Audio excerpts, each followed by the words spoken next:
আমার গুনাহগার গুনার কারণে একবার দৌড়ায় আর বলে মালিক জাহান্নামের আগুন থেকে বাঁচার জন্য রাস্তা খুঁজে, আর কয় কই তোমারে পাই। আল্লাহকে পাওয়ার জন্য, গুনাহ থেকে বাঁচার জন্য আল্লাহর আশিক পাগলেরা দৌড়াইতে থাকে। তার ভিতরে একটা জ্বলন শুরু হয়ে যায়, অন্তরের ভিতরে এমন একটা জ্বলন, এমন একটা আগুন জ্বলতে থাকে। আরে আমার গুনার কারণে কি উপায় হবে? আমার গুনার কারণে কবরে কি উপায় হবে? হাসরের ময়দানে কি উপায় হবে?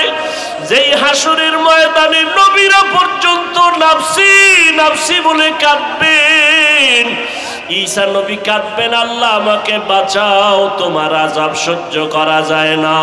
হাসরের ময়দানের কষ্ট সহ্য করতে পারবে না, নবীরা কাঁদবেন। মুসা নবী বলবেন আল্লাহ আমাকে বাঁচাও। ইব্রাহিম নবী কাঁদবেন আর বলবেন আল্লাহ আমাকে বাঁচাও।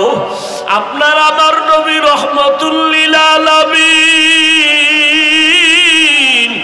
আম্মা জান আয়েশা রাদিয়াল্লাহু আনহা বলতেছেন, আমার রুমের মধ্যে হুজরার মধ্যে বসে দেখি আমার নবী একদিন গুনগুন করে কান্না করে।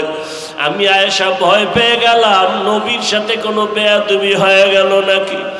আম্মা জান আয়েশা বলেন, আমি নবীর কিনারায় গিয়ে আস্তে দাঁড়ায় বললাম, পয়গম্বর আপনি কেন কান্না করেন? আমি আয়েশা কোনো বেয়াদবি করেছি? কয় না, কোনো বেয়াদবি না।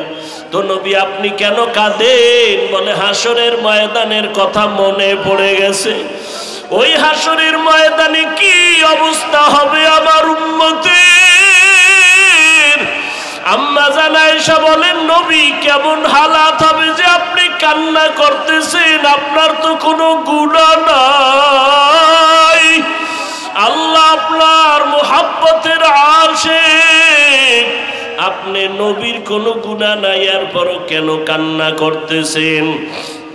আল্লাহর নবী বলেন, ও আয়েশা কিয়ামতের ময়দানে আল্লাহর রহমত ছাড়া কেউ নাজাত পাবে না। আম্মা জান প্রশ্ন করলেন, নবী আপনি? বলে আমিও না। আল্লাহ যদি দয়া না করেন সেদিন কারো জান্নাতে যাওয়ার উপায় নাই। হাদিস শরীফে নবী বলেন, এক আল্লাহর বান্দা কিয়ামতের ময়দানে হাজির হবে, দেখবে গুনার কারণে জাহান্নামের হ্যান্ডকাপ লাগানো হবে। আল্লাহ অর্ডার করবে, ফেরেশতা এই বান্দাকে জাহান্নামের হ্যান্ডকাপ লাগায়া জাহান্নামের দিকে নিয়ে যাও। আল্লাহর বান্দাকে যখন আল্লাহর অর্ডারে জাহান্নামের ফেরেশতা হ্যান্ডকাপ লাগায়া জাহান্নামের দিকে নিয়ে যাবে, ওই বান্দা বারবার আমার মাওলার দিকে পিছনে ফিরিয়া তাকাবে। আল্লাহ তাআলার কুদরতি অন্তরে জোশ এসে যাবে। আল্লাহ বলবে, ফেরেশতারা দাঁড়াও, আমার এই বান্দা বারবার পিছনে তাকায় কেন? ফেরেশতারা বলবে, আল্লাহ জানি না কেন তাকায়। আল্লাহ বলবেন, ও ফেরেশতা এই বান্দা দেখে আমি মাওলার একটু দয়া হয় নাকি। এ বান্দাই ফেরেশতা ওরে নিয়ে দাঁড়াও, আমি মাওলা তো রহমান, আমি তো রহিম, আমি চাই না আমার কোনো বান্দা বান্দি জাহান্নামের আযাবে জ্বলবে, কারণ আমি বান্দা বানাইছি বড় দুর্বল। এক সেকেন্ডের আযাব সহ্য করার ক্ষমতা কারো নাই।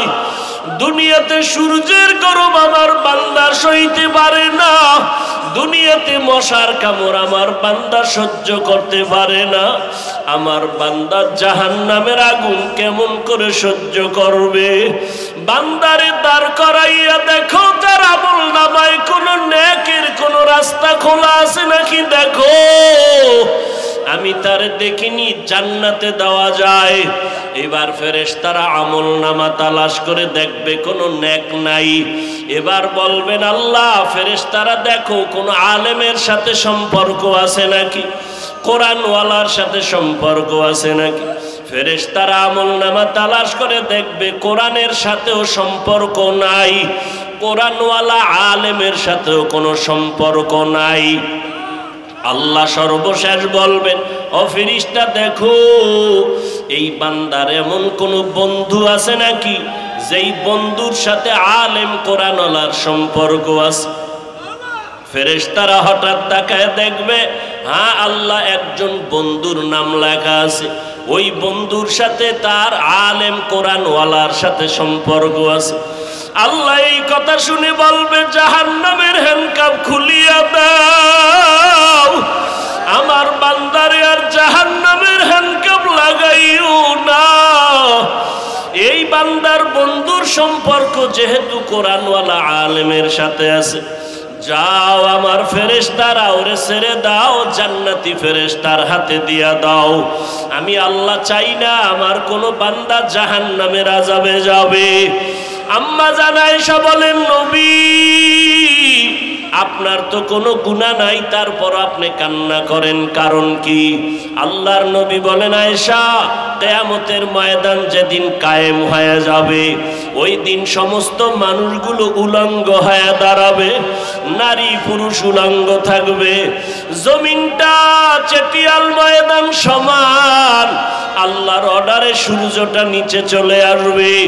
আল্লাহ সেদিন কাহারিয়াতের সাইনবোর্ড লাগাইয়া বলবেন, লিমানিল মুলকুল ইয়াউম লিল্লাহিল ওয়াহিদিল কাহ্হার। আজকের দিনের রাজত্ব কার? যাহা আল্লাহ পাকের কুদরতের আওয়াজে হাসরের ময়দানটা থরথর করে কেঁপে উঠবে। ও আয়েশা, আল্লাহ পাকের এই আওয়াজের ভয়। নবীদের কোনো গুনাহ নাই, নবীরা পর্যন্ত নাফসি নাফসি বলে কান্না করবেন, উম্মতের কথা ভুলিয়া যাবেন। মুসা নবী, ঈসা নবী, আদম নবী খালি বলবে, আল্লাহ আমাকে বাঁচাও, আমাকে বাঁচাও। তখন আম্মা জান প্রশ্ন করলেন, নবী এমন কঠিন সময়, ইব্রাহিম নবী তার উম্মতের ভুলিয়া যাবে, মুসা নবী তার উম্মতের ভুলে যাবেন, ইব্রাহিম নবী তার উম্মতকে ভুলে যাবেন, ঈসা নবী তার উম্মতের ভুলিয়া যাবেন। ওই কঠিন সময় আপনি তো রহমতের নবী, ও নবী তখন আপনি কি করবেন? আমার মায়ার নবী চোখের পানি ছেড়ে বলেন, ও আয়েশা আমি তখন আমার মাওলার দরবারে মাকামে মাহমুদে সিজদায় পড়ে কাঁদব, আর আমি একটা আওয়াজ দিব, আমি বলবো, আল্লাহ আমার উম্মতের বাঁচাও, আমার উম্মতের বাঁচাও, আমি আমার উম্মত না নিয়ে জান্নাতের মধ্যে যাব না। ও নবীর আশিক উম্মতের দল, ওই নবীর সুন্নতের আজকে তুমি হেলায় নষ্ট করে ফেলতেছো রে বাবা। আল্লাহ পাকের দরবারে শুকর যে আল্লাহ পাক এই ফিতনার যুগে আমাদেরকে হাজারো লাখো মানুষের মধ্য থেকে বাছাই করে পৃথিবীর সৃষ্টির শ্রেষ্ঠ বাগান বেহেশতের বাগানে আমাদেরকে আল্লাহ আশা বসার তৌফিক দান করেছেন। নিয়ামতের শুকর আদায়ার্থে সকলেই পড়ি আলহামদুলিল্লাহ। দরুদ ও সালাম সৈয়দুল মুরসালিন রহমাতুল লিল আলামিন শফিউল মুজনিবিন খাতামুন নবিয়্যিন সৈয়দুস সাকালাইন ইমামুল মুরসালিন হযরত মুহাম্মদুর রাসূলুল্লাহ সাল্লাল্লাহু আলাইহি ওয়া আলিহি ওয়াসাল্লামের উপর সর্বোপরি শুকর যাদের অক্লান্ত পরিশ্রমের মাধ্যমে আজ সুন্দর আয়োজন, সময় পরামর্শ অর্থ দিয়ে দোয়া করে উপস্থিত হয়ে মাইক লাইট প্যান্ডেলের ব্যবস্থাপনার মাধ্যমে সহযোগিতা যারা করেছেন প্রত্যেককেই আল্লাহ পাক খেদমতের বরকতে দুনিয়াতে শান্তি, পরকালে চিরমুক্তির ব্যবস্থা করে দিন। দীর্ঘ সময় হযরত উলামায়ে কেরাম আলোচনা করেছেন, আমার আগে বয়ান করেছেন হযরতুল আল্লাম মাওলানা সফিউল্লাহ লাহোরী দামাত বারাকাতুহুম। এর আগে আরও উলামায়ে কেরাম বয়ান করেছেন। আগামীকাল হযরত পীর সাহেব হুজুর সহ দেশের শীর্ষস্থানীয় হযরত উলামায়ে কেরাম বয়ান করবেন ইনশাআল্লাহ। আল্লাহ পাক এই দোনোদিনের মাহফিলকে আল্লাহ কামিয়াবির সাথে কবুল করেন। আমি সংক্ষিপ্ত আলোচনার জন্য কোরআনে হাকিমের এক আয়াতে কারিমা তিলাওয়াত করেছি। রাসূল আরবি সাল্লাল্লাহু আলাইহি ওয়া আলিহি ওয়াসাল্লামের অসংখ্য অগণিত আমিও বাণী হাদিস শরীফের মধ্য থেকে এক টুকরো হাদিস পড়েছি। আয়াত হাদিসের আলোকে ইখলাস রুহানিয়াতের সমন্বয় কিছু কথা বলার মতো, শুনবার মতো আমাকে আপনাদের সকলকে রব্বুল আলামিন তৌফিক দান করেন। ইয়া আইয়ুহাল্লাযীনা আমানুস্তাঈনু বিস-সাবরি ওয়াস-সালাহ।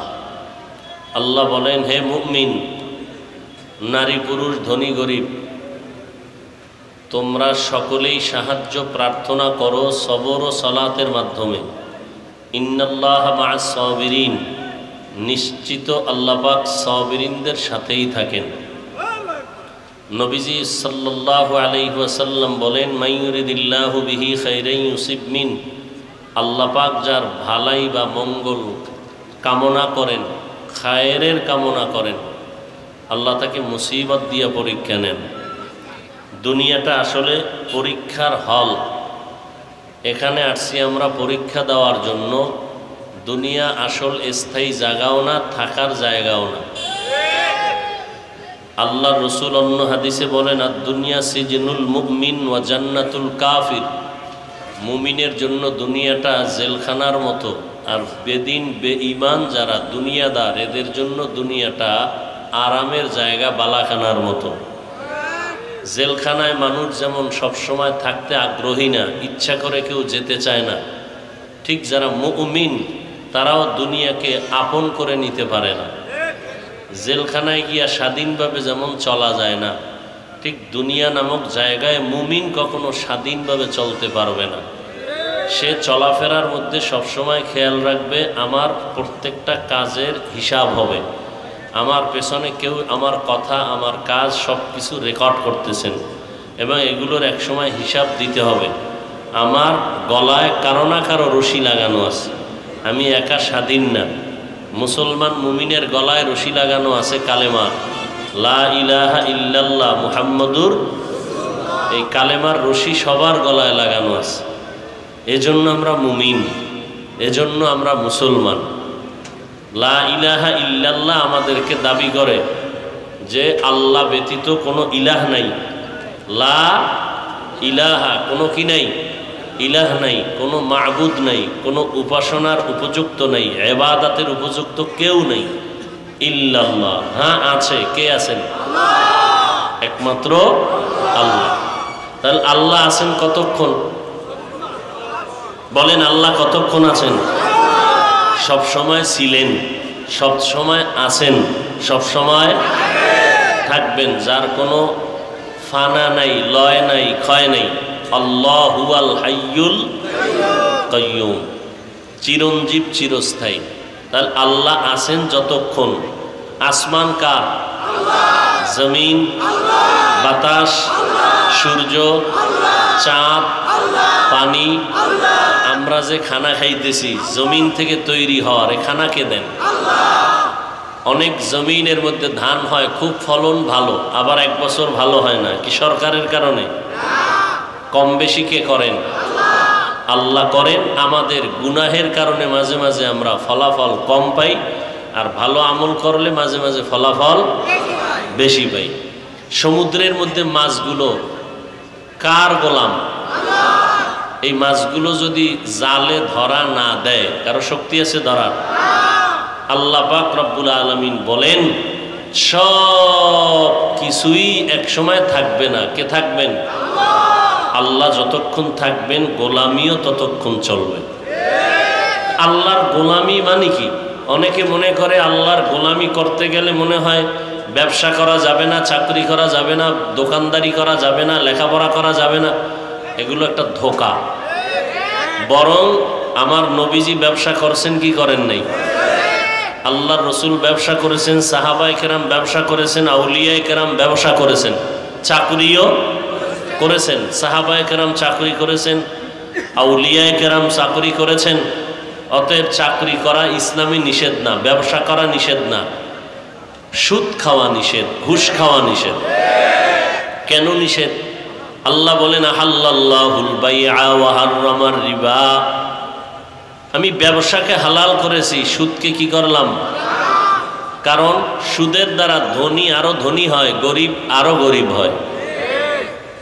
ধনী আরো গরিব আরো, আর এর মধ্যে কি নাই? বরকত নাই। অতএব যেই কাজে যেই সম্পদে বরকত নাই, ওই সম্পদ নিয়ে মানুষ দুনিয়াতে কখনো শান্তি করতে পারে না। তাহলে সবকিছুর মালিককে? আমরা আলো বাতাস যা ভোগ করি, পানি, এগুলো কার দেওয়া? সব আল্লাহ। এই যে বিদ্যুৎ তৈরি হয় পানির থেকে, পাথর থেকে, সূর্যের আলোর থেকে, সৌর বিদ্যুৎ, তাহলে এরা যে দুনিয়ার মানুষ, আল্লাহ বিদ্যুৎ দিলেন ফ্রি, সূর্যের আলো ফ্রি, বাতাস, কিন্তু হসপিটালে অক্সিজেন লাগাইলে কি লাগে? টাকা লাগে। সৌর বিদ্যুৎ যারা দেয় সূর্যের আলোকে ধরে যন্ত্রের মাধ্যমে, এরপরে বিল নেয় না নেয় না? নেয়। সব কিছু আল্লাহ দিছেন বান্দাকে ফ্রি, কিন্তু পৃথিবীর আর কেউ এরকম ফ্রি দেয় না। বরং আল্লাহর দেওয়া জিনিস অনেকে অনেক সময় কেড়ে নিয়ে যায়। আল্লাহর দেওয়া জিনিস কি যায়? আল্লাহর দেওয়া জমিন একজনে জবরদখল করে নিয়ে গেল, কথা ঠিক না? আল্লাহ সন্তান দিছেন, একজনে হুদা দোষ নাই, একটু হিংসার বশীভূত হয়ে মেরে ফেলল। তো আল্লাহ পাক রব্বুল আলামিন এত কিছু দিলেন, আপনি আমি আল্লাহকে কি দিয়েছি? আল্লাহ কি চান এটাও আমাদের দরকার। আল্লাহ কি চান? আল্লাহ সব দিয়েছেন, দেন নাই বলতে কোনো কিছুই নাই। আবার দিয়া কি করছেন? পুরা মাখলুকতের মধ্যে, সৃষ্টি জগতের মধ্যে মানুষকে সৃষ্টির শ্রেষ্ঠ বানাই দিয়েছেন। নূরের সৃষ্টি ফেরেশতারাও কিনা শ্রেষ্ঠ? শ্রেষ্ঠ? একমাত্র মাটির সৃষ্টি মানুষ শ্রেষ্ঠ। আগুনের সৃষ্টি জিনেরাও শ্রেষ্ঠ না। মানুষকে শুধু শ্রেষ্ঠই বানান নাই, কাজে কর্মেও এদের মান সম্মান যথাযথভাবে আল্লাহ ঠিক রেখেছেন। কুকুরেও খায়, গরুতেও খায়, বানরেও খায়, মাছ খায়, পশু পাখিও খায়, মানুষও, মানুষের খানা প্রিয়।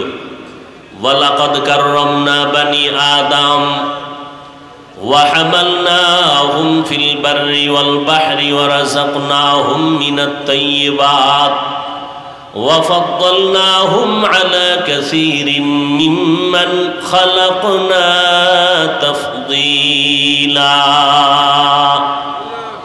বনি আদম বড় শ্রেষ্ঠ জাতি। আল্লাহ তাআলা জমিনের মধ্যে, স্থলে এবং পানির মধ্যে চলার মতো ইজ্জতের সাথে বাহনের ব্যবস্থা করেছেন।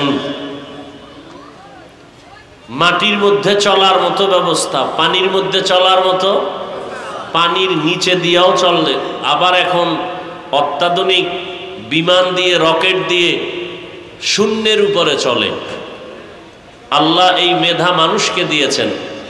মানুষ সর্বশ্রেষ্ঠ, কথা ঠিক না? এখন মক্কা মদিনা যাইতে ঢাকার থেকে 6 ঘন্টা লাগে, আর আগে মাসকে মাস লাগতো নদী পথে, কথা ঠিক না? মানুষ এগুলো তৈরি করেছে, শর্ট যানবাহনের ব্যবস্থা করেছে। 6 ঘন্টায় মক্কায়, জেদ্দায় চলে যাবে হাজী সাহেব বাংলাদেশ থেকে। তো আল্লাহ পাক রব্বুল আলামিন বান্দার সম্মান ঠিক রাখতে যা প্রয়োজন সব দিয়েছেন। বিনিময়ে কি চেয়েছেন? আল্লাহ বলেন, আমি কিচ্ছু চাই না, আমি চাই তুমি তোমার কল্যাণে ইবাদত করবা। কি করবা? ইবাদত। ইবাদত মানে তসবিহ টানা, সারা রাত্র যায় নামাজে নামাজ পড়া, সারাদিন রোজা রাখার নাম না। ব্যবসা করাও ইবাদত, চাকরি করাও, লেখাপড়া করাও, স্কুল কলেজ ভার্সিটিতে লেখাপড়া করবে, ডাক্তার হবে, ইঞ্জিনিয়ার হবে, প্রফেসর হবে, এগুলো ইবাদত যদি আল্লাহর সন্তুষ্টির নিয়তে পড়ে। বলে স্কুল কলেজে আল্লাহর সন্তুষ্টির জন্য কিভাবে পড়বে? বলে একজন ডাক্তার হবে, ডাক্তার হওয়ার নিয়ত কি? যে আমি মুসলমানের সহযোগিতা করব, সেবা করব, অসুস্থদেরকে আমি সেবা দিব। বেঈমানরা যদি মুসলমানের সাথে কখনো আর বাজাইয়া হিংসার বশীভূত হইয়া বলে মুসলমানের চিকিৎসা হবে না, আমরা মুসলমান ডাক্তারেরা দাঁড়ায় বলবো বেঈমানের চিকিৎসা আমাদের প্রয়োজন নাই, আমরা মুসলমানের জন্য মুসলমান ডাক্তারেরাই যথেষ্ট। তাহলে এই নিয়তে যদি ডাক্তার হয় এটাও ইবাদত, এটাও কি ইবাদতের অংশ।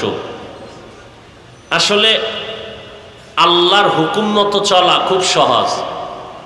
দেখেন অনেকে মনে করে আল্লাহর হুকুম মতো চলতে গেলে স্বাধীনতা থাকবে না। আমরা যারা আল্লাহর হুকুম মতো নবীর তরিকায় চলি, নবীজি চ্যালেঞ্জ দিয়ে গেছেন ১৫০০ বছর আগে। قال النبي صلى الله عليه وآله وسلم تركت فيكم أمرين لن تضلوا ما تمسكتم بهما كتاب الله وسنة رسوله। আরে উম্মতের দল, আমি বিদায় বেলা দুটো জিনিস তোমাদের মাঝে রেখে গেলাম। দুইটা জিনিস যদি আঁকড়াইয়া ধরে রাখতে পারো কখনো তোমাদের বিপদ হবে না, লাইনচ্যুত হবে না, তোমাদের ঈমান আমল কেউ কেড়ে নিতে পারবে না। এক নাম্বার আল্লাহর দেওয়া কোরআন, দ্বিতীয় হলো পয়গম্বরের সুন্নাত। এক নম্বরে কি? জোরে বলেন। দ্বিতীয় নবীর সুন্নত, হাদিস না কি? এক নম্বরে কোরআন, দ্বিতীয় নবীর সুন্নত। নবী বলেন সুন্নত, আপনি হাদিস বলেন কেন? এক নম্বরে কোরআন, দ্বিতীয় হলো রসুলের সুন্নত। এই দুইটা জিনিস যারা আঁকড়ায় ধরবে, নবী চ্যালেঞ্জ দিয়ে বললেন তাদের কখনো পদস্খলন হবে না, তারা কখনো হেদায়েতের পথ থেকে লাইনচ্যুত হবে না, বিপদগ্রস্ত হবে না। ১৫০০ বছর পরেও তাকাইয়া দেখা যায় পয়গম্বরের এই চ্যালেঞ্জের মোকাবেলায় এই দুইটা জিনিস যারা আঁকড়াইয়া ধরে রাখছে, আজ আলহামদুলিল্লাহ যার কাছে যতটুকু কোরআন আছে, ইসলাম আছে, সুন্নত আছে, আল্লাহর শপথ তারা ততটুকু সম্মান আর শান্তিতে আছে। আর যাদের কাছে যেই পরিমাণ আল্লাহর কোরআন নাই, ইসলাম নাই, সুন্নত নাই, তারা ওই পরিমাণ সম্মানও আর শান্তিতেও নাই। तुको जाओ सुन्नते अहमद को जा बा मोहम्मद कैबुअत निस्बत तोरा मन अहब्बा सुन्नती कौले रसूल मजदाएगा नामाई हम कुन कबूल। पैगम्बरेर सुन्नत एक नम्बरे अल्लाहर कुरान। যেই ঘরে আল্লাহর কোরআন আছে, তেলাওয়াত চলে, ওই ঘর ২৪ ঘন্টা রহমতের ফেরেশতারা পাহারা দেয়। সুন্নাত অনুযায়ী যারা চলবে, দুনিয়া আখিরাতে তাদের মুক্তি তো হবে, দুনিয়ায় তারা সম্মানের সাথে চলবে। খানা খাইতে বসছো, নবীর সুন্নাত অনুযায়ী দোনো হাতের কবজা পর্যন্ত ধুইয়া নাও, এরপরে খানা খাইতে বসো। খানার শুরুতে বিসমিল্লাহ বলো, দস্তারখান বিছায় নাও, খানা পড়ে গেলে উঠাইয়া খাও, এর মধ্যে অনেক বরকত। খানার পরে দোনো হাতের কবজা পর্যন্ত আবার ধৌত করিয়া নাও। নবীর সুন্নত যে যত পরিমাণ মানতে পারবে, এই জমিনের মধ্যে তাদের সম্মান তত বেশি হবে। আমরা যারা আল্লাহর হুকুম মানিয়া, নবীর তরিকা মানিয়া চলার চেষ্টা করি, টুপিওয়াল মাথায় দিলাম, কার সুন্নত? এই টুপি কার সুন্নত? নবীজির সুন্নত। দাড়ি রাখলাম নবীর তরিকায়, পোশাক পরলাম নবীর তরিকায়। আমরা নবীর তরিকা মানতে গিয়া কেই না খাইয়া তো কেউ মরি নাই, কেউ মরছে? যারা নবীর তরিকা মতো চলে না, এরাও ব্যবসা করে। আমাদের মধ্যে যারা নবীর তরিকা মানিয়া চলে, তারাও ব্যবসা করে। নবীর তরিকা যারা মানে না, এরা যেমন ৩ বেলা খায়, আমরা যারা নবীর তরিকা মানিয়া চলার চেষ্টা করি, আমরাও কয় বেলা খাই? 3 বেলা খাই। নবীর তরিকা না মানিয়া দেশ বিদেশ সফর করে। যারা নবীর তরিকা মানিয়া চলে, তারাও দেশ বিদেশ সফর করে। এক কথায় বলবো, বর্তমান দুনিয়াতে নবীর আদর্শওয়ালাদের মতো সম্মানে জমিনের মধ্যে এখন আর কেউ নাই। সম্মান দেওয়ার মালিক কে? আল্লাহ সম্মান দিবেন আল্লাহর বিরোধিতা করলে না আল্লাহর পক্ষপাতিত্ব করলে? আল্লাহ কি বলেন? আল্লাহ বলেন না তুমি ব্যবসা বন্ধ করে দাও, চাকরি বন্ধ করে দাও, লেখাপড়া বন্ধ করে দাও। আল্লাহ বলেন বান্দা তুমি যা করবা কোনো বাধা নাই।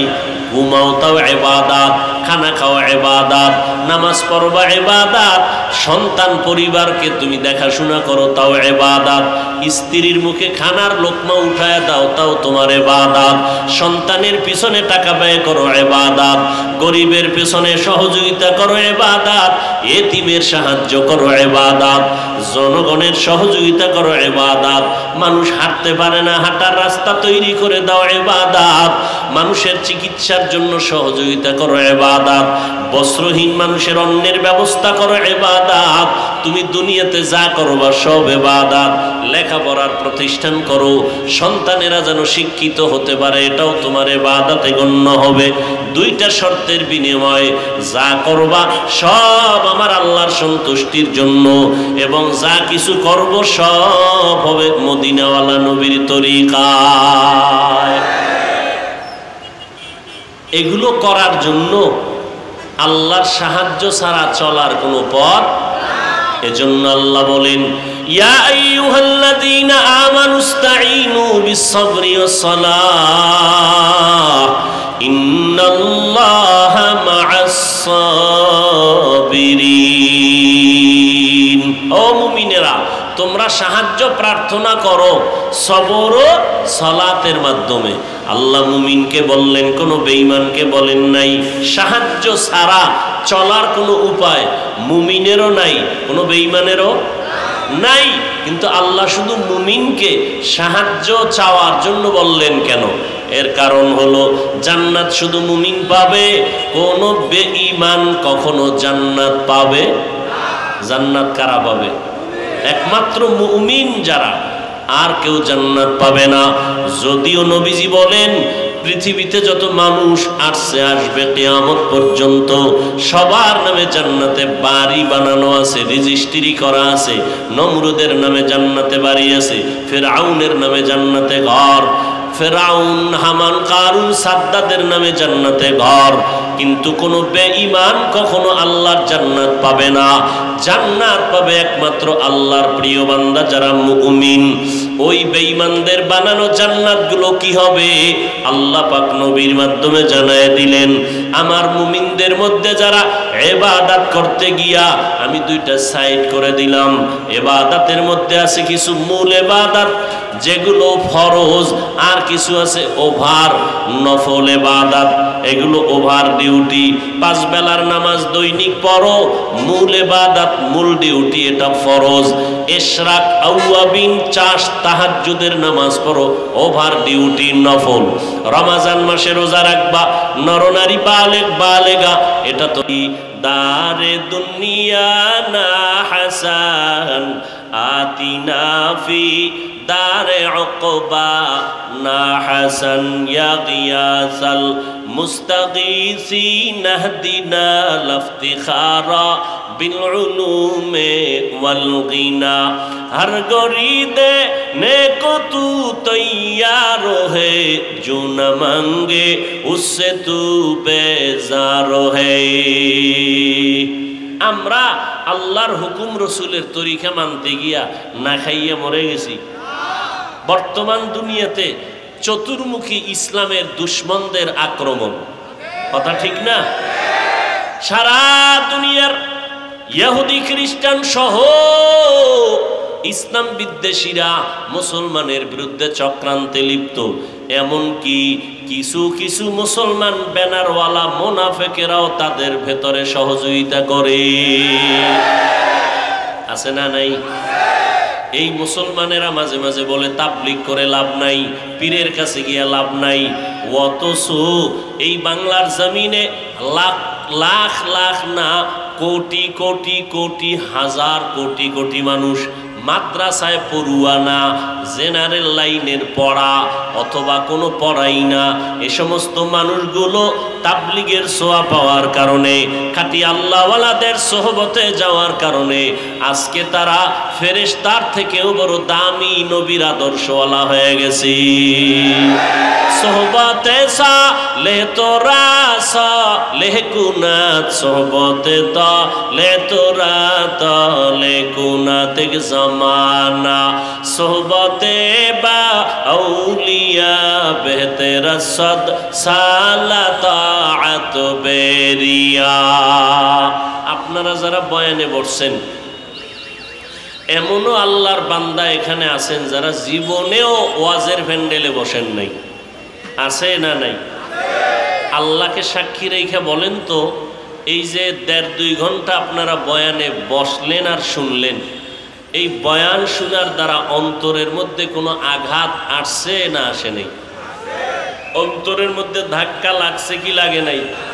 তাহলে 2 ঘন্টা ওলামায়ে কেরামদের মজলিসে বসার দ্বারা যদি অন্তরের মধ্যে একটা পরিবর্তনের ধাক্কা লাগে, তাহলে যেই মানুষটা ওলামায়ে আহলে হক আহলুল্লাহ আল্লাহর প্রিয় বান্দাদের সোহবতে বছরকে বছর থাকবে, তারা তো আল্লাহর ওলি হয়ে যাবে।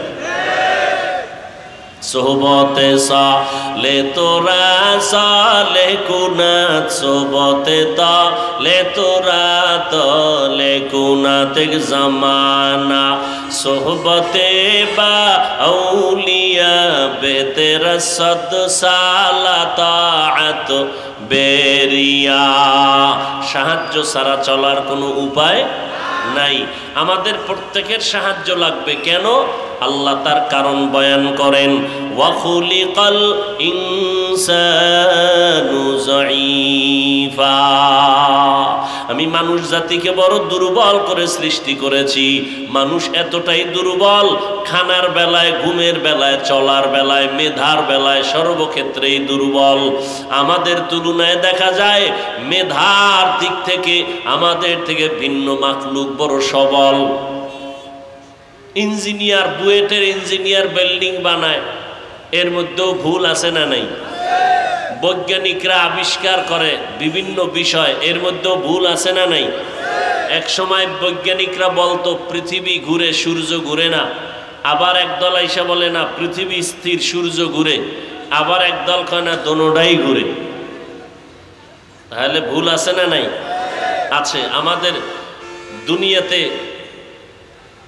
এই সুন্দর ইঞ্জিনিয়ার ইঁদুর আছে না নাই? ইঁদুর ধানের ফসলের জমিনে সুন্দর সুরঙ্গ পথ বানায়।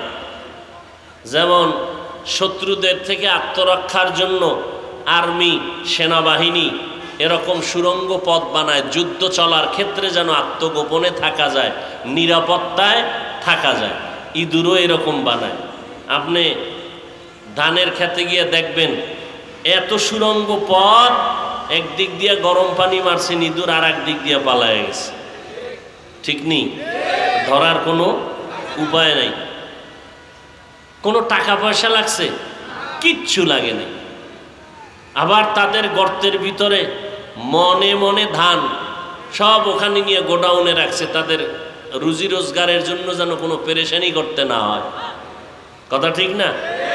মৌমাছিরা কি সুন্দর বিল্ডিং বানায়, হ্যাঁ? কি সুন্দর, একটা রুমের সাথে আর এক রুমের কোনো ব্যবধান নেই, এক সুতা বেশ কম নাই। থাকার রুম আলাদা, ঘুমের রুম, খানার ডাইনিং রুম আলাদা, বাথরুম আলাদা। এরপরে বাসাগুলো যে বাদায়া, এক একটা মৌ পোকার বাসার মধ্যে 1 মণ 20 কেজি 30 কেজি মধু থাকে। সব বোতলের মুখগুলো খোলা নিচের দিকে, 1 ফোঁটা মধু কখনো। গাছের ডালের সাথে মৌ পোকায় বাসা বাঁধলো, কোনো রশি দিয়ে বাঁধছে? কখনো পড়ে গেছে? আমেরিকার মৌমাছির বাসা যেমন, বাংলাদেশের মৌমাছির বাসাও তেমন। তাহলে এদের ইঞ্জিনিয়ারিং এর থিওরিতে কোনো ভুল নাই। তাহলে আমরা মেধার বেলায় দুর্বল, খানার বেলায় দুর্বল। একটা কোহে কাফ পর্বতমালার মধ্যে সিমর্গ নামের প্রাণী, দৈনিক তার খানা 40টা মোটা তাজা হাতি। এত পরিমাণ খানেওয়ালা মানুষ আছে নাই? আগের দিন মানুষ যাও খেতে পারতো, এখন দিন দিন মানুষ, ডাক্তারেরা বারবার বলে খানা কমাও। খাদক তো নাইই, টুকটাক যা খাবে সে খানাও কি কমায় দাও। খানা খাওয়ার মানুষ নাই। আগে 10 জনের খানা একজনে খাইতো, আর এখন একজনের খানা একজনেও খেতে পারে না। তাহলে আমরা কতটা দুর্বল!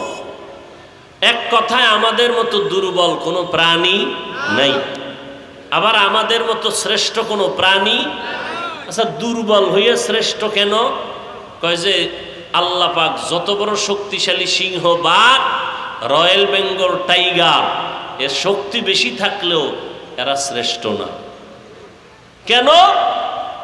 এ আল্লাহর ইবাদত করে না, এ আল্লাহকে আল্লাহ বলে ডাকে না। আমি আল্লাহকে আল্লাহ বলে ডাকার মতো ক্ষমতা দিছি মানুষকে, গবেষণা করার ক্ষমতা দিলাম মানুষকে। মানুষ ভালো মন্দ যাচাই করে এরপরে ভালোটাকে গ্রহণ করবে। পশু ফেরেশতারা অল টাইম আল্লাহর ইবাদত করে, আল্লাহর হুকুম মতো চলে। গুনাহ করবে দূরের কথা, গুনাহ চিনেই না। কারা? ফেরেশতারা। গুনাহ করবে দূরের কথা, গুনাহ। আর পশু পাখিরা গুনাহ করলেও গুনার মজা বুঝে ঠিক, কিন্তু এর যে একটা শাস্তি আছে এটা বুঝে। মানুষ বুঝেনি, বুঝে। বুঝার পরেও যারা নিজেরে কন্ট্রোল করে নিবে, এর মর্যাদা ফেরেশতার থেকে উপরে উঠে যাবে। আল্লাহ বলেন একে আমি বিনা হিসাবে জান্নাত দিয়ে দিব। এখন এত বয়ানের পরেও মানুষ লাইনে নাই কেন? আসলে যার ইবাদত করবে তার সাথে সম্পর্ক নাই, পরিচয় নেই। পরিচয় কেমনে দরকার? এমপি সাহেবের সাথে আপনার পরিচয় হতে হলে এমপির সাথে যার সম্পর্ক গভীর তার সাথে আগে লাইন লাগাইতে হয়।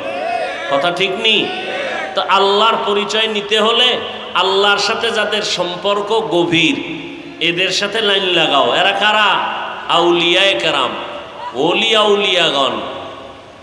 আলা ইন্না আউলিয়া আল্লাহি লা খাউফুন আলাইহিম ওয়া লা হুম ইয়াহজানুন আল্লাযীনা আমানু ওয়া কানু ইয়াত্তাকুন। আউলিয়ায়ে কেরাম যাদেরকে এক বচনে বলা হয় ওলি, বহু বচনে আউলিয়া। তবে এদের মধ্যে দুনিয়ার মোহে পড়ে কিছু শয়তানের চক্রান্তের শিকারে কিছু ভণ্ডও থাকবে, আছে না নাই? এরা ওলি কুল শিরোমণি ব্যানার লাগাইলো, এদের ভিতরে ভণ্ডামি। আমার নবীর থেকে বড় ওলি কেউ আছে? আমার নবীর থেকে বড় পীর কেউ আছে? নবীর থেকে বড় মুফাসসির, মুহাদ্দিস, মুফতি কেউ আছে? ইবাদত করেনেওয়ালা কেউ আছে? আমার নবী উম্মতের দাঁড়ে দাঁড়ে গিয়া দাওয়াত দিছেন কি দেন নাই? নবী দাওয়াত দেওয়ার প্রথম তার হাতিয়ার ছিল কোরআন শরীফের তেলাওয়াত। কোরআন শরীফের তেলাওয়াত।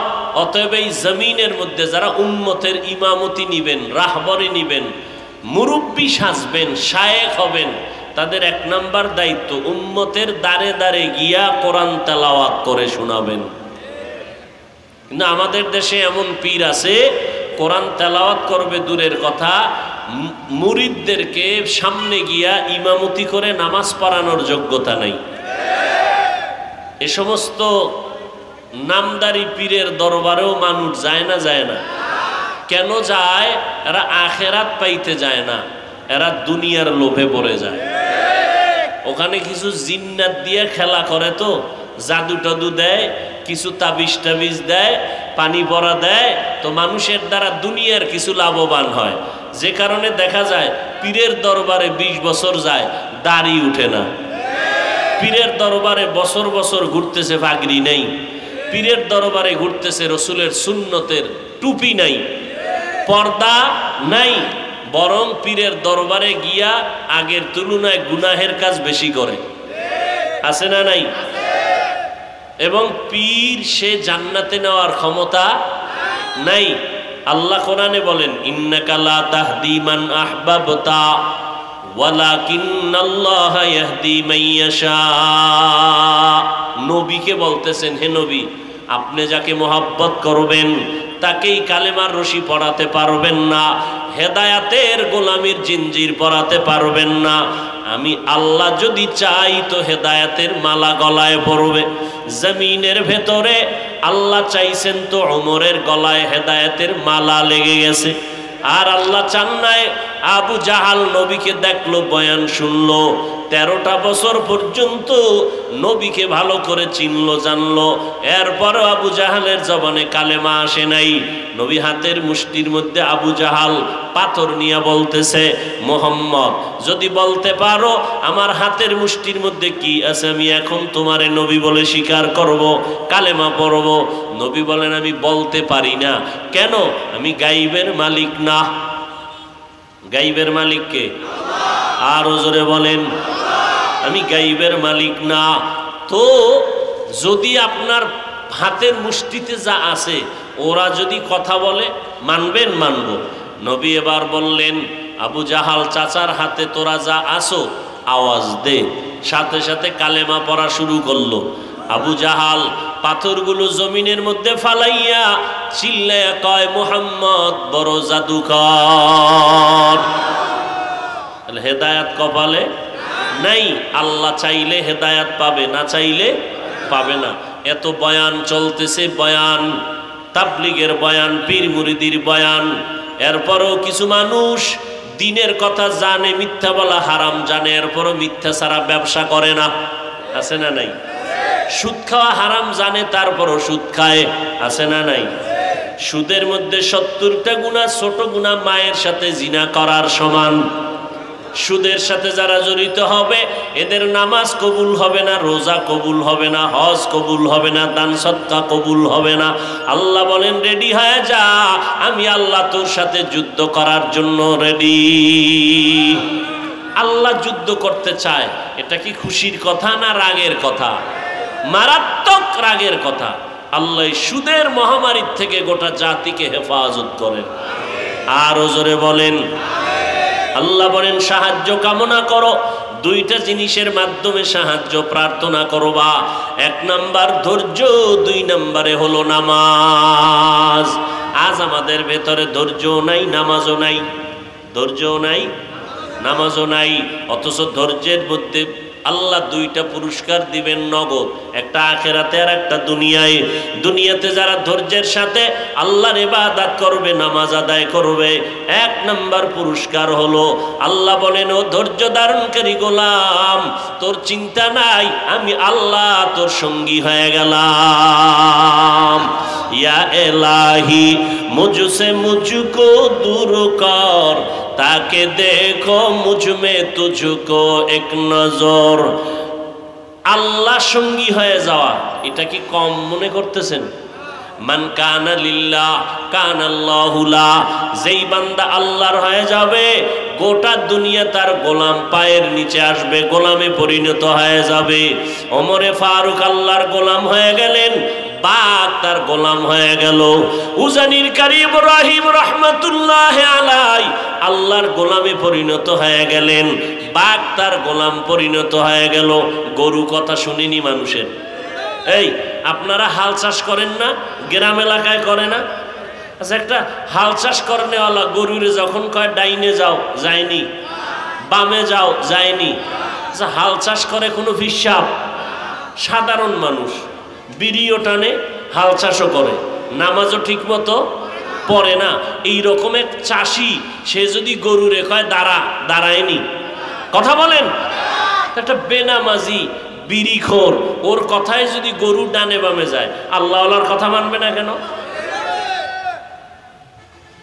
এই কথা বুঝে না কিছু অসচেতন আলেম।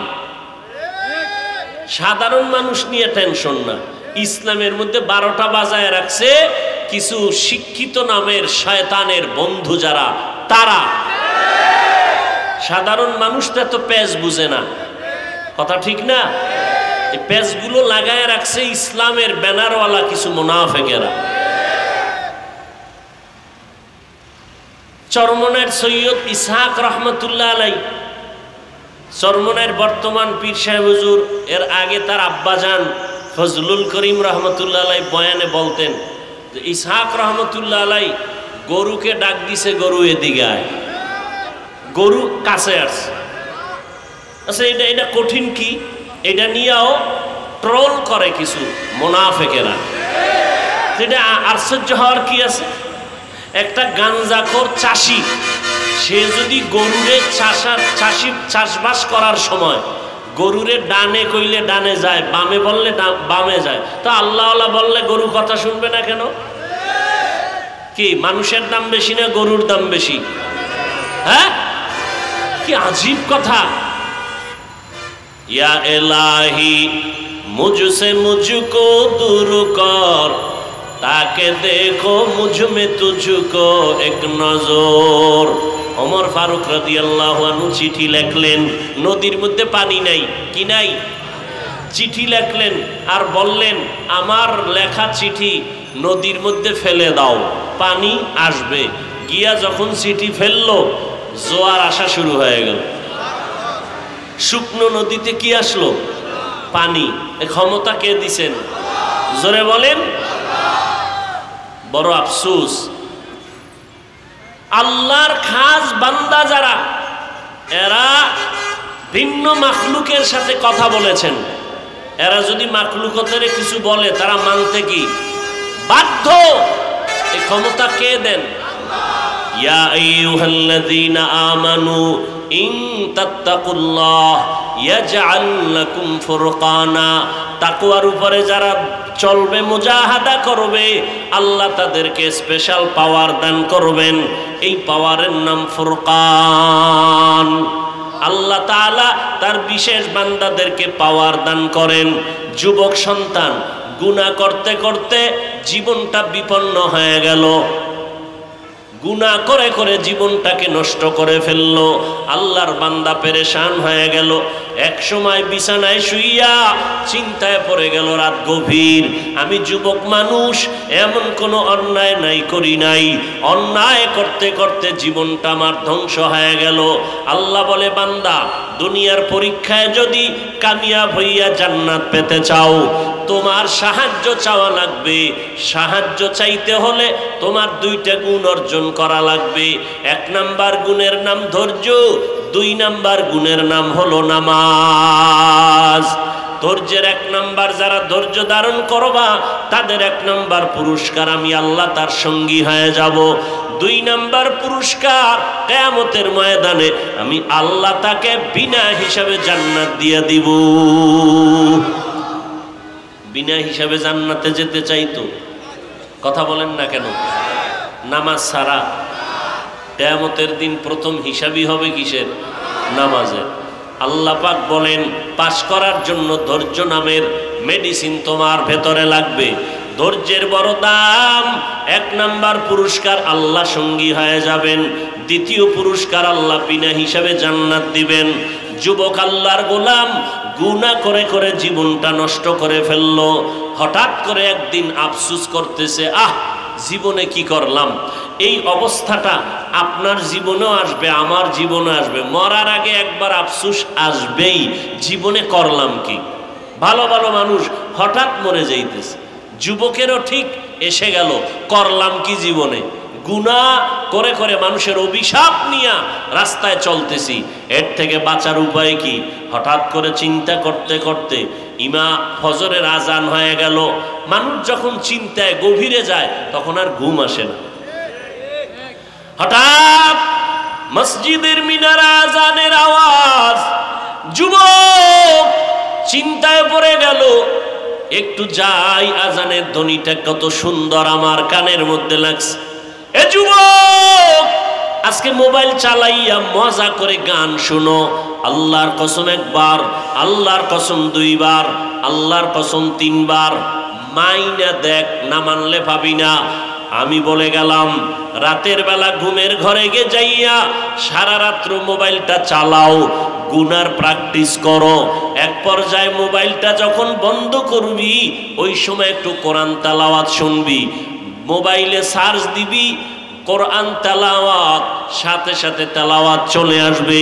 মক্কা মদিনার ইমামদের তেলাওয়াত, ভালো ভালো কারি সাহেবদের তেলাওয়াত, এগুলো শুনতে থাক। মোবাইলে চালু কইরা বালিশে মাথা লাগাইয়া শুইয়া পড়, মোবাইলের তেলাওয়াত চলতে থাকবে, বান্দা তুই আস্তে আস্তে ঘুমায় যাবি। আমি 3 বার কসম করে বললাম, এক সময় 1 সপ্তাহ পরে তুই তেলাওয়াত শুনে বলবি জীবনে গান শুনবো না, কারণ কোরআনের মতো মধুর আওয়াজের আর কিছুই নাই। এই কালামে জিন্দা কোরআনে হাকিম, হিকমতে উলায়া জালসত কদিম, বখা কোরআন কালামুল্লাহ বসন কদিমাস্তি কদিমাস্তি নইনো। যুবকের অন্তরের মধ্যে মোহাব্বতের ঢেউ আসলো, কারণ হঠাৎ আফসুস আসছে, করলাম কি জীবনে। আজানের ধ্বনিটা শুনিয়া যুবক 1 কদম 2 কদম করে মসজিদে চলে গেল। জীবনেও মসজিদে যায় না, আজকে নতুন করে যায়, ভয় লাগতেছে, না জানি মানুষ আবার কি বলে, কিন্তু আজানে তাকে মসজিদ পর্যন্ত নিয়ে গেল। মসজিদের বারান্দায় গিয়া, কোন সময়?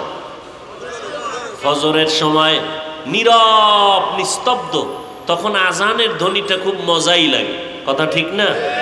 যুবক বারান্দায় গিয়া দাঁড়াইল, ইমাম সাহেবের নজর পড়ে গেল, দেখে এলাকার বড় সন্ত্রাসী মসজিদের বারান্দায় দাঁড়ানো। জীবনভর অপরাধ করে করে কলঙ্কিত জীবন, এমন কোন গুনাহ নাই করে নাই, এলাকার সবাই তারে খারাপ জানে, সামনে কিছু বলে না ভয়ে, কারণ বেয়াদব। এই বেয়াদবের সামনে কথা না বলা, এটা কি বাহাদুরি? বলাটা কি বাহাদুরি? হ্যাঁ, বেয়াদবের সামনে চুপ থাকা বাহাদুরি। একটা জালেম, সে আপনাকে সম্মান দিয়ে কথা বলবে না, আপনি জানেন, জানার পরে তার সাথে তর্কে জড়াবে জ্ঞানীরা, এটাই বাস্তব। এটাই কি বাস্তব, যে ওর তো মান সম্মান নাই, ওর মধ্যে আদব নাই, ও তো জালেম, অতএব ওর সামনে আমি কথা বলে আমার সম্মান নষ্ট করতে পারি না। যুবক বারান্দায় দাঁড়ানো, ইমামের নজর পড়ে গেল। ইমাম চিন্তা করে, হঠাৎ করে চিন্তা করে যুবকের ডাক দিল, ভাইজান এখানে কেন?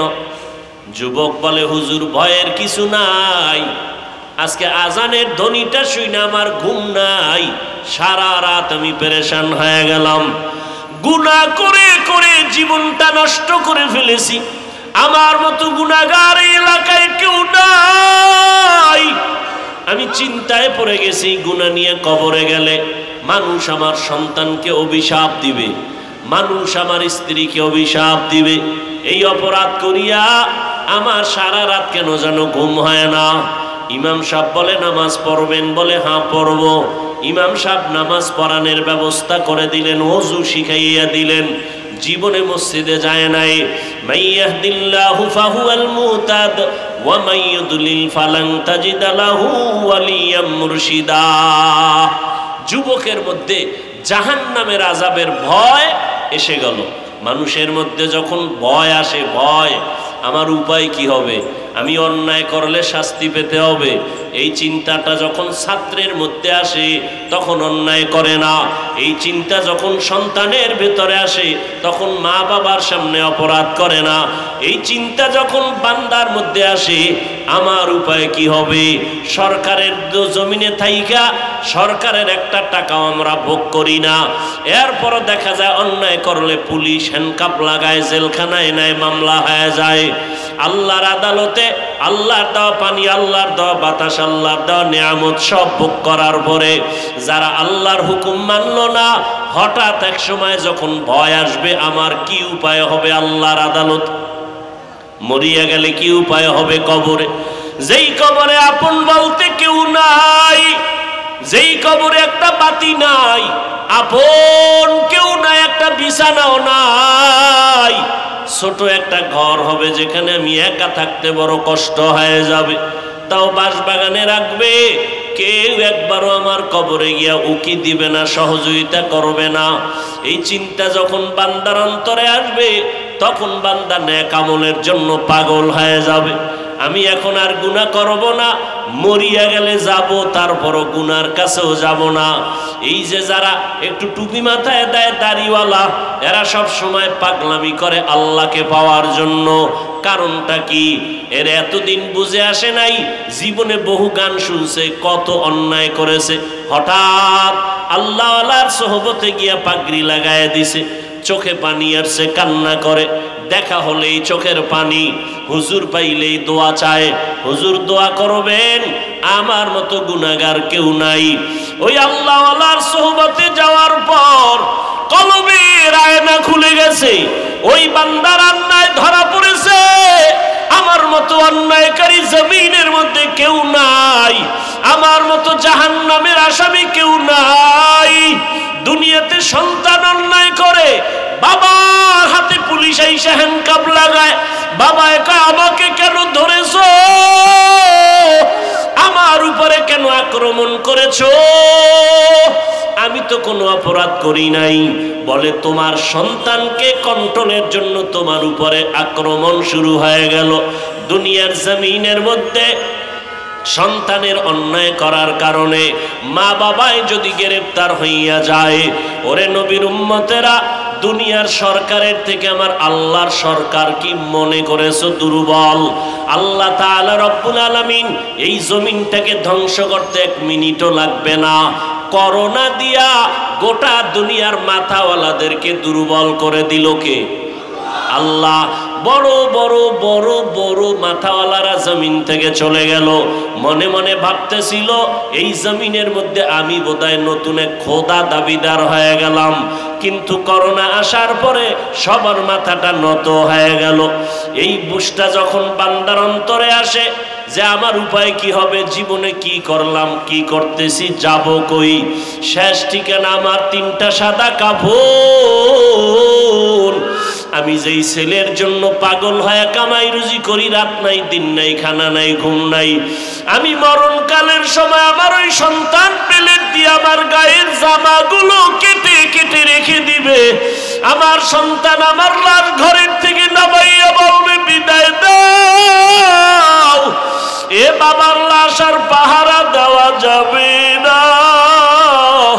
তাড়াতাড়ি সাদা কাপড়ের প্যাকেট বানানোর জন্য অন্য মানুষের থেকে আমার আপন ছেলেরা দৌড়াবে কাফন কেনার জন্য, আমার আপন সন্তান দৌড়াবে কবর খনন করার জন্য।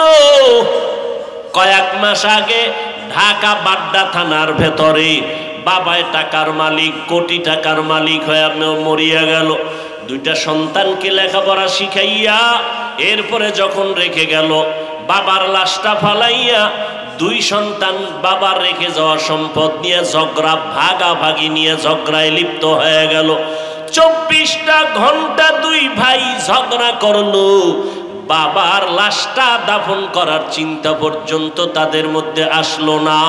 এরে নবীর উম্মতেরা, দুনিয়াতে আপন ছেলে আপন না, আপন স্ত্রী আপন না, দুনিয়াতে আপন বলতে কেউ নাই।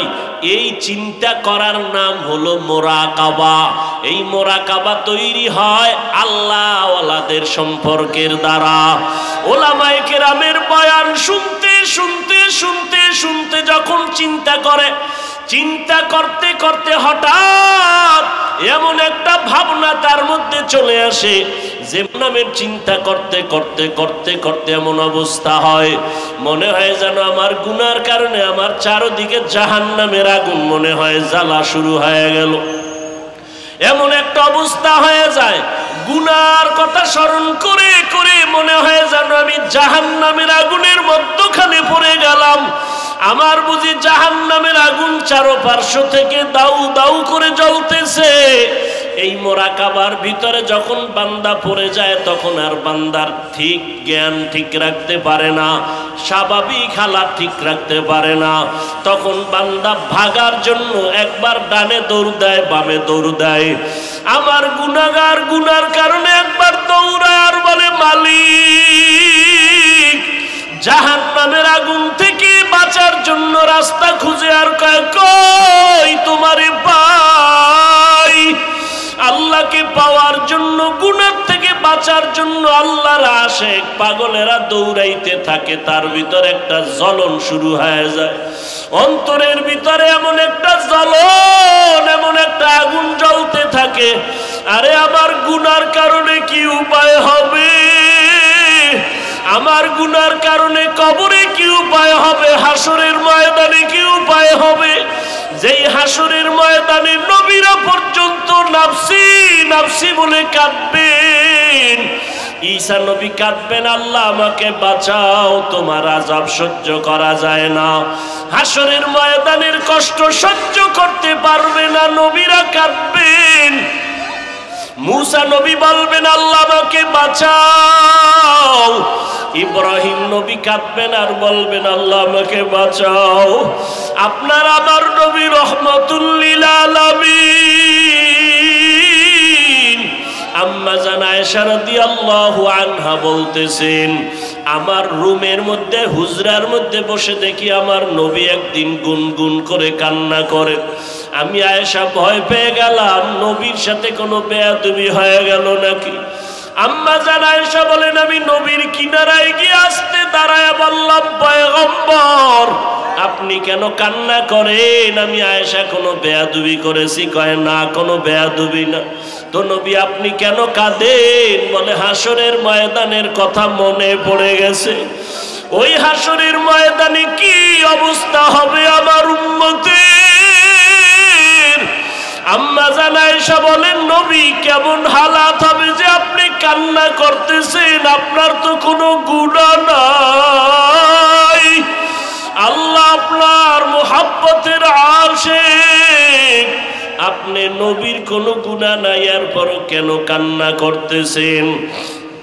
আল্লাহর নবী বলেন, ও আয়েশা কিয়ামতের ময়দানে আল্লাহর রহমত ছাড়া কেউ নাজাত পাবে না। আম্মা জান প্রশ্ন করলেন, নবী আপনি? বলে আমিও না। আল্লাহ যদি দয়া না করেন সেদিন কারো জান্নাতে যাওয়ার উপায় নাই।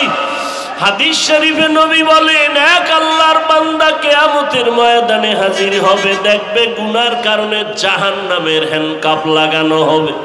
আল্লাহ অর্ডার করবে, ফেরেশতা এই বান্দাকে জাহান্নামের হ্যান্ডকাপ লাগায়া জাহান্নামের দিকে নিয়ে যাও। আল্লাহর বান্দাকে যখন আল্লাহর অর্ডারে জাহান্নামের ফেরেশতা হ্যান্ডকাপ লাগায় জাহান্নামের দিকে নিয়ে যাবে, ওই বান্দা বারবার আমার মাওলার দিকে পিছনে ফিরিয়া তাকাবে। আল্লাহ তাআলার কুদরতি অন্তরে জোশ এসে যাবে। আল্লাহ বলবে, ফেরেশতারা দাঁড়াও, আমার এই বান্দা বারবার পিছনে তাকায় কেন? ফেরেশতারা বলবে, আল্লাহ জানি না কেন তাকায়। আল্লাহ বলবেন, ও ফেরেশতা এই বান্দা দেখে আমি মাওলার একটু দয়া হয় নাকি। এ বান্দাই ফেরেশতা ওরে নিয়ে দাঁড়াও, আমি মাওলা তো রহমান, আমি তো রহিম, আমি চাই না আমার কোনো বান্দা বান্দি জাহান্নামের আযাবে জ্বলবে, কারণ আমি বান্দা বানাইছি বড় দুর্বল। এক সেকেন্ডের আযাব সহ্য করার ক্ষমতা কারোর নাই। দুনিয়াতে সূর্যের গরম আমার বান্দা সইতে পারে না, দুনিয়াতে মশার কামড় আমার বান্দা সহ্য করতে পারে না, আমার বান্দা জাহান্নামের আগুন কেমন করে সহ্য করবে? বান্দারে দাঁড় করাইয়া দেখো, তার আমল নামায় কোনো নেকের কোনো রাস্তা খোলা আছে নাকি দেখো। আমি তারে দেখিনি জান্নাতে দেওয়া যায়। এবার ফেরেশতারা আমল নামা তালাশ করে দেখবে কোনো নেক নাই। এবার বলবেন, আল্লাহ ফেরেশতারা দেখো কোনো আলেমের সাথে সম্পর্ক আছে নাকি, কোরআনওয়ালার সাথে সম্পর্ক আছে নাকি। ফেরেশতারা আমল নামা তালাশ করে দেখবে কোরআনের সাথেও সম্পর্ক নাই, কোরআনওয়ালা আলেমের সাথেও কোনো সম্পর্ক নাই। আল্লাহ সর্বশেষ বলবেন, ও ফেরেশতা দেখো এই বান্দার এমন কোনো বন্ধু আছে নাকি যেই বন্ধুর সাথে আলেম কোরআনওয়ালার সম্পর্ক আছে। ফেরেশতারা হঠাৎ তাকায় দেখবে, হ্যাঁ আল্লাহ একজন বন্ধুর নাম লেখা আছে। ওই বন্ধুর সাথে তার আলেম কোরআনওয়ালার সাথে সম্পর্ক আছে। আল্লাহ এই কথা শুনে বলবে জাহান্নামের হ্যান্ডকাপ খুলিয়া দাও, আমার বান্দারে আর জাহান্নামের হ্যান্ডকাপ লাগাইও না। এই বান্দার বন্ধুর সম্পর্ক যেহেতু কোরআনওয়ালা আলেমের সাথে আছে, যাও আমার ফেরেশতারা ওরে ছেড়ে দাও, জান্নাতি ফেরেশতার হাতে দিয়া দাও। আমি আল্লাহ চাই না আমার কোনো বান্দা জাহান্নামের আযাবে যাবে। আম্মা জান আয়েশা বলেন, নবী আপনার তো কোনো গুনাহ নাই, তারপর আপনি কান্না করেন, কারণ কি? আল্লাহর নবী বলেন, আয়েশা কিয়ামতের ময়দান যেদিন কায়েম হয়ে যাবে, ওই দিন সমস্ত মানুষগুলো উলঙ্গ হয়ে দাঁড়াবে, নারী পুরুষ উলঙ্গ থাকবে, জমিনটা চেটিয়াল ময়দান সমান। আল্লাহর অর্ডারে সূর্যটা নিচে চলে আসবে। আল্লাহ সেদিন কাহারিয়াতের সাইনবোর্ড লাগাইয়া বলবেন, লিমানিল মুলকুল ইয়াউম লিল্লাহিল ওয়াহিদিল কাহ্হার। আজকের দিনের রাজত্ব কার? যাহা আল্লাহ পাকের কুদরতের আওয়াজে হাসরের ময়দানটা থরথর করে কেঁপে উঠবে। ও আয়েশা, আল্লাহ পাকের এই আওয়াজের ভয়। নবীদের কোনো গুনাহ নাই, নবীরা পর্যন্ত নাফসি নাফসি বলে কান্না করবেন, উম্মতের কথা ভুলিয়া যাবেন। মুসা নবী, ঈসা নবী, আদম নবী খালি বলবে, আল্লাহ আমাকে বাঁচাও, আমাকে বাঁচাও। তখন আম্মা জান প্রশ্ন করলেন, নবী এমন কঠিন সময়, ইব্রাহিম নবী তার উম্মতের ভুলিয়া যাবে, মুসা নবী তার উম্মতের ভুলে যাবেন, ইব্রাহিম নবী তার উম্মতকে ভুলে যাবেন, ঈসা নবী তার উম্মতের ভুলিয়া যাবেন। ওই কঠিন সময় আপনি তো রহমতের নবী, ও নবী তখন আপনি কি করবেন? আমার মায়ার নবী চোখের পানি ছেড়ে বলেন, ও আয়েশা, আমি তখন আমার মাওলার দরবারে মাকামে মাহমুদ সিজদায় পড়ে কাঁদবো, আর আমি একটা আওয়াজ দিব, আমি বলবো, আল্লাহ আমার উম্মতের বাঁচাও, আমার উম্মতের বাঁচাও, আমি আমার উম্মত না নিয়ে জান্নাতের মধ্যে যাব না।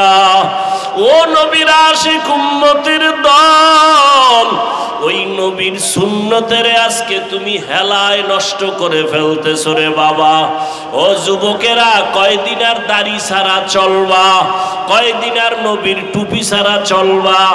আজকে আমরা টুপির কারণে, দাড়ির কারণে, নবীর তরিকা আদর্শ মানার কারণে আমাদের খানা বন্ধ হয় নাই, আমাদের চাকরি যায় নাই, আমাদের ব্যবসা কমে নাই, আমাদের সম্মান বন্ধ হয় নাই, আমাদের খানাও বন্ধ হয় নাই, আমাদের ইজ্জত কমে নাই। তুমি কোন শয়তানের ধোকায় পড়ে দাড়ি কাটতেছো? তুমি আজকে কোন শয়তানের ধোকায় পড়ে টুপি বাদ দিলা, বেপরদায় চলতেছো রে বাবা?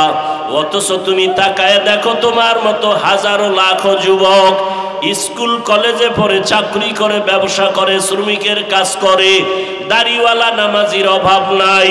তোমার মতো যুবক গাড়ি চালায়, নামাজি দাড়িওয়ালা। তোমার মতো যুবক ব্যবসা করে, নামাজি দাড়িওয়ালা। তোমার মতো যুবক চাকরি করে, নামাজি দাড়িওয়ালা। তোমার মতো যুবক শ্রমিকের কাজ করে, যুবক নামাজি দাড়িওয়ালা। তুমি কেন পারবা না রে বাবা? পায়ে হাত রেখে বলি, যদি আল্লাহকে ভয় করো, জাহান্নামকে ভয় করো, এই ময়দানে দুই ফোঁটা চোখের পানি ছেড়ে আমার মাওলাকে ডাক দাও, আর বলো, দয়ার মালিক, গুনাহ তো শয়তানের ধোকায় করে ফেলেছি, আর গুনাহ করব না রে আল্লাহ। আজকে তওবার নিয়ত করে ফেললাম, আমার মতো যুবক যদি স্কুল কলেজে পড়িয়া নামাজ পড়ে দাঁড়িয়ে রাখে আমি কেন পারবো না?